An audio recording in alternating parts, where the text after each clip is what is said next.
Jumbo! Jumbo! So, today we are... Wait, what? Today is Friday. Today is Friday. 11? No, what time is it?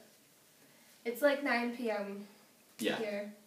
It's like lunchtime in America. Yeah, so enjoy your lunch because we're about to... Go to bed. Go get some sleep.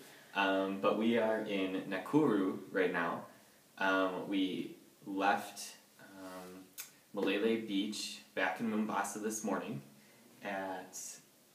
we got up at 5:15 and we had to catch a flight to Malindi and then from Malindi fly off to Nairobi.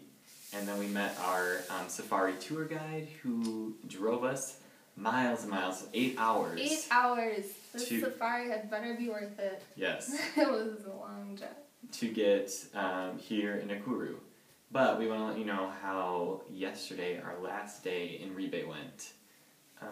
Because the whole Ribe experience was really emotional for everyone. So us and the people of Ribe, they appreciate what we've done so much. And they came out to thank us in so many different ways. Mm-hmm. From baptizing us at one point. I'm now Garrett Munga. And this is... Katie Mkambe. And then we got Dr. David Ndoro. So that was fun because they put on a little ceremony for us. It's a really big deal. They don't just hand out baptismal names to everybody. Yeah, it was really special. And then everywhere we went, little kids would run up to us and shake our hands, and then they would just stare at it. They thought they would turn white if they touched us, because most of the people we encountered have never seen a white person before, or heard them talk, or anything. Right. It was a really rewarding experience. And how many water projects did we go to yesterday? Yesterday was Thursday, right? Yeah. 15, between 9 a.m. and 3 p.m.? Yeah. Yeah. So we got up yesterday for our final day in Ribe, and we had breakfast, and we had two great cooks, both from the village of Ribe, who would come up to Tito's place where we were staying and make us breakfast every morning. And dinner every night. Yeah. And they sat around until we were done eating and talking, which took a very long time because we talked a lot. Yeah, and we also got to meet two great teachers who lived right next to Tito, and we got to interview them about their experiences teaching here. So yeah, we woke up, we ate breakfast, got packed, and then we saw the last 15 water projects and made a final stop at Ribe Primary School, which has really close ties to Dr. Block because his late mother, Carol Block, gave the funding for the school. And so we got to go there, and we actually had a chance to interview the little girl who was featured on all the Ribe fundraising efforts that we put on at Carol's. At Carol, yeah. So the little girl holding two... She's bent over and she's holding 2 water jugs. Yeah. And she's a completely random girl, and somehow we found her and met her, and she's really adorable. Yeah. And she lives... She's an orphan. Yeah. She's an orphan, so we almost took her home with us. Yeah, and we're really interested in trying to help her even more because she has a lot of responsibilities at home. But her favorite foods are chips, so French fries. French fries. Fanta. She loves orange Fanta, and she loves rice and beans. And it was really great to get to know her and tell her that she is very well known around our campus, and one of the main reasons people are benefiting at her home. Yeah, and yeah, so that was great. So we went to school, and actually we got to go on a walk that many people went on to get water before we donated. Have you explained how, the villages and stuff, how we did that? Okay. I don't know. You gotta explain it. I'll explain, yeah. The way Ribe is built, it's like, we considered it, there was the large cities in Kenya, which are like Nairobi and Mombasa, and there are surrounding communities, which they call villages, but they're more like towns, because within each of these villages is a whole slew of smaller villages, which are categorized by family. So if you're not a part of the family, you don't live in the village. And it's identified by the family name. So every village or water project that we visited was a project hosted by a different family. So we did, on the last day, we did a lot of walking between the villages because they're all very close to each other since they're in the same town. But it was, some of them were, I don't know, it's in a very hilly area, so it was like mountain hiking in the hot sun, in the humidity. And speaking of hot sun and humidity, we, What? well, I was going to say yesterday how we went on a walk. Oh, yeah. People went on before they had the tanks, and the water tanks and the water supplies. It was a 2-kilometer walk, which is like 3.5 miles? Figure it out. Yeah, figure it out. I don't know. Celsius, shillings, and kilometers are throwing us off. Metric system. But we'd like to show you this video that we took while taking the walk. And I apologize, it's not the best, but it'll be uploaded as soon as we get home. It's one of the longest walks and one of the hottest hikes that we have taken yet. Katie, tell us how you feel. Are you kidding? I'm thirsty. We are very thirsty. But people had to walk this for water. Yeah, sit on your butt. The African shade. We're making it. Which doesn't really exist usually. No. So those were just some of the emotions we were going through while taking this walk. Which is very superficial because there are people who carry, 40 pounds of water at a time, day and night. With a baby on their back. Yeah, small children hanging all over them. And they don't get to complain about being thirsty because they don't have good drinking water. And I had good drinking water waiting for me in the car, so Yeah. I could have sucked it up and kept going. Yeah. So just going through and seeing what some people still go through today, and we see people on the sides of the roads carrying things home for their family, whether it be water, firewood, laundry, flowers, like cooking materials. It was just really hard and shocking at first to see that this is real life. This is not a movie or pictures that someone is showing on the internet. This is happening just across the world, and something that we can all still work towards getting the end to. So yeah, after that, Tito brought us back to Mombasa and took us to our stay for the night, Molele Beach, and we had the great opportunity of seeing the Indian Ocean. It was my first time ever seeing it, and we got to tell them what we got to do. We rode on a camel! Yeah. And I thought I was going to die. Yeah. He was going to buck me off and fly across the beach. It was a first, so we got to ride a camel, we got to go in the ocean, which was about 80 degrees Fahrenheit. It was like the hot tub. Wonderful. Yeah. And then we had a guest last night, Tafida, Tito's daughter, who got to stay with us, and she is in 5th grade. No. And I thought she was in class 5. Oh, maybe. Maybe I thought it was 3. Not important. Anyway, She's a little kid. Yeah, she's very adorable, and she stayed with us, and we got to play games with her.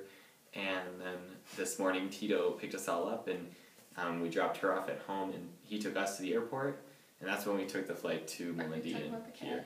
Or no? Yeah, we talk about the cat. Okay. So, traffic in the cities is very outrageous. I don't know how much you've talked about this, but okay. They don't follow in Kenya. They don't follow the same kind of traffic rules that we do. People cut each other off and swerve, and people run through the street, and they don't use turn signals. They just wave at people like. If you can drive here, you can drive anywhere. It's absurd. So when we were dropping off Tafida at her house, we saw a cat get hit and start seizing in the middle of the road, and Dr. Block is a cat fanatic. He loves his kitties, which more power to him. Love Dr. Block, but he went to respectfully remove the cat from another harmful situation, and it was a very disturbing sight. Yeah. I just really wanted to share that with you. So That's what I learned in Kenya. Never mind. I'm gonna stop. What we witnessed was a very inspirational moment on how to respectfully care for other living things. That's it was great. The moral of the story. And we'll try and upload great pictures when we return.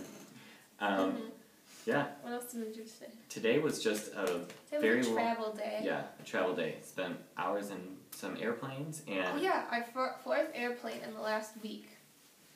Fourth. Who does that? That's yeah, 8 crazy. airplanes.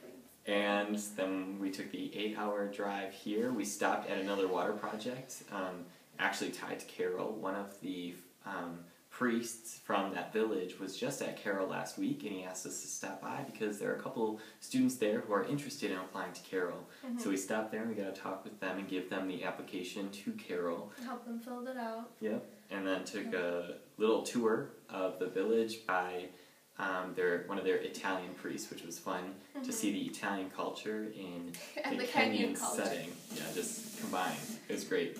It was a really interesting project too, because many of the projects that we've seen so far are projects that have yet to be begun or are in the early stages of their development. And this community's project was a very advanced project.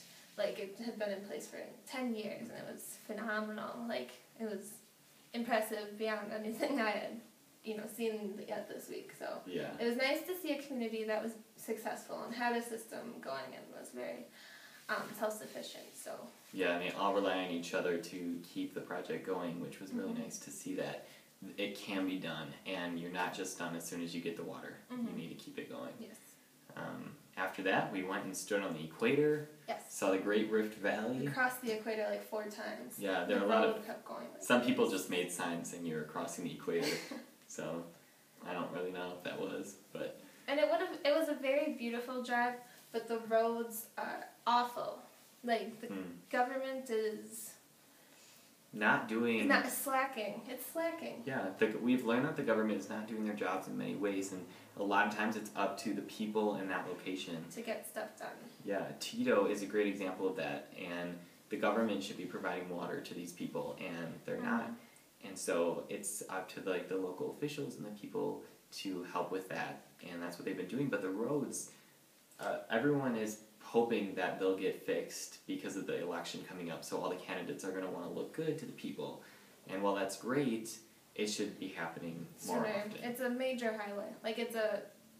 Like, It's called the main highway, so it Yeah. goes from where we are now to Nairobi yeah. and Mombasa, but then also out the other way to Uganda.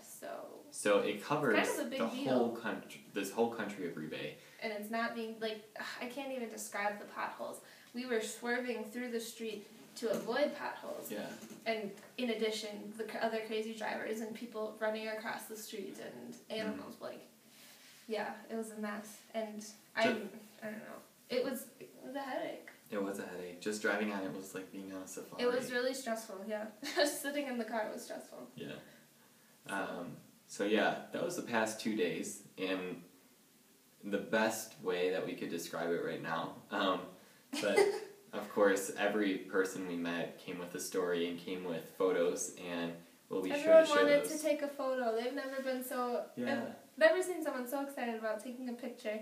And then my favorite part of the process was when Dr. Black would show them their picture afterwards. Yeah. Everyone got so excited to see themselves on the little viewfinder screen. Like, they'd never seen something like that before. It was it was magical to see that. And Everyone just laughed hysterically. yeah. Like, it was just the craziest thing. When we would go into schools and he would take a picture of the kids and then show them, their faces lit up. He Like, it was got the most magical swarmed. thing. Yeah. It was great. So we have videos of all that and photos and more stories to share with you. Mm-hmm. But we're going to complete our journey tomorrow with a safari, and then we're heading out at 11:30 at night here. We're flying to London. 2 in the afternoon in Wisconsin. You're getting good at that. I know. That's the one thing I can do is the time conversion. You're I good can't at do shillings, anything else. like converting shillings. I kind of just guess most of the time. Yeah. And so yeah, we'll be flying from Nairobi to London, and then London to home in Chicago, and then taking a bus back. So we will see all of you on Sunday. 6 o'clock on Sunday. Woo-hoo. See you there. All right. Bye. Good night.